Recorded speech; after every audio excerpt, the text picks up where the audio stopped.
le nouveau Graal de la musique.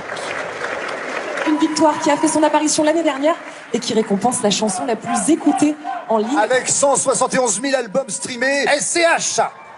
Tous veulent être l'artiste le plus écouté en ligne. Sauf que depuis quelque temps, certains chiffres de stream semblent sonner faux. Un air qui revient de plus en plus, dans les textes des rappeurs notamment. Tu ne peux pas t'acheter du coup, mais tu peux t'acheter des streams. Merci le stream. Les hommes mentent, les chiffres aussi. Hey. Il y en a plein, on sait que c'est de la flûte, faut arrêter. Il y en a, ils ont acheté des vues sur YouTube pour faire des millions. Il y en a d'autres, ils préfèrent le streaming. C'est une technique, on va dire. Acheter des écoutes, des streams, pourquoi faire? Comment et pour qui? Artistes, labels, managers, pendant des semaines, nous avons posé ces questions. Sujet tabou, voici ce que certains nous ont confié hors caméra. Dans mes artistes, il y en a qui le font, mais ils ne le disent pas. Et je veux pas le savoir, mais je le vois car les vues explosent. On a chopé un de nos artistes. On a vu que les chiffres étaient anormalement hauts sur Amazon Music. On lui a dit, il y a un truc bizarre qui se passe sur tes chiffres.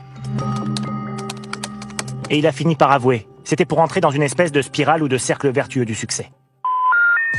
Selon nos informations, entre 7 et 10% au moins des streams seraient frauduleux. Essentiellement dans le rap, car c'est la musique la plus écoutée en ligne aujourd'hui.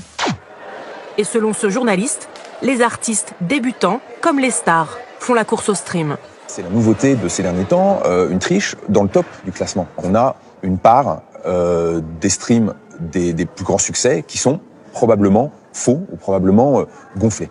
Pourquoi? Il faut faire plus que son propre album précédent, mais il faut aussi faire plus que le copain d'avant. Et donc il faut faire disque d'or dans la semaine, disque d'or dans le mois. Il faut réussir. Si on fait moins bien que le disque d'avant, dans le streaming, c'est un échec. Tricher sur le nombre d'écoutes? Simple, comme un clic en ligne. Sur ces sites, les 1000 streams sont vendus 7 €. Moins de 3000 €, le million de fausses écoutes. De quoi devenir disque d'or, promet ce site. Nous avons nous-mêmes tenté d'en acheter et de faire gonfler le nombre d'écoutes d'un copain musicien. Avec 13 € investis sur un seul morceau, il est passé de quelques dizaines d'écoutes par mois à plus de 1000 streams par jour. C'est aux États-Unis que le morceau a été le plus écouté. Alors comment ça marche? Grâce à un programme informatique, via un seul ordinateur, les fraudeurs ordonnent à des centaines de milliers de comptes piratés sur les plateformes de streaming de jouer la même musique en boucle, sans même que les détenteurs de comptes ne s'en aperçoivent. Une pratique illégale. Dans cette petite ville coquette, l'un des créateurs des sites de vente de stream assume pourtant d'avoir fait son business. Bonjour. Entrez. C'est ici qu'on peut acheter du stream? Ouais, c'est ici. Donc, dans 10 mètres carrés. On s'attendait à beaucoup d'ordinateurs partout. Ah, bah non, juste besoin d'ordinateur, d'une connexion internet et voilà. Depuis son salon, il dit vendre des faux streams à une centaine d'artistes par mois. On peut avoir des noms? Non, c'est confidentiel. Sur son site, plusieurs possibilités. On peut choisir la cadence, du nombre de streams par jour voulu, pour que ça fasse plus naturel. Mais lui n'est en fait qu'un intermédiaire. Ces fausses écoutes, ce n'est pas lui qui les fabrique. Ses fournisseurs, il ne les connaît même pas. Il leur passe commande par Skype. Là, je crois qu'actuellement, celui-là, il est à Dubaï et l'autre au Liban. Ces sous-traitants anonymes, impossible de les rencontrer.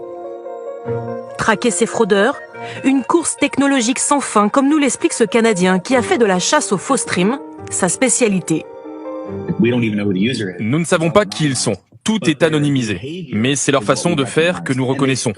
Et ils montent en permanence de nouvelles façons de frauder. Ça suffit pas d'en arrêter un.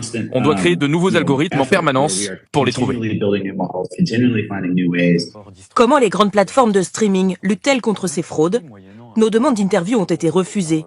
Pourtant, dans l'industrie musicale, la grogne monte. Le modèle de rémunération du streaming musical aujourd'hui, il a cette particularité que l'argent que vous allez payer via votre abonnement ne va pas être directement affecté aux artistes que vous écoutez, mais va être reversé à un pot commun qui sera ensuite réparti entre les artistes en fonction de leur part de marché. Si on triche sur la proportion de streams qui sont générés, ça fausse complètement toute l'évaluation qu'on peut avoir du secteur, de son chiffre d'affaires, etc.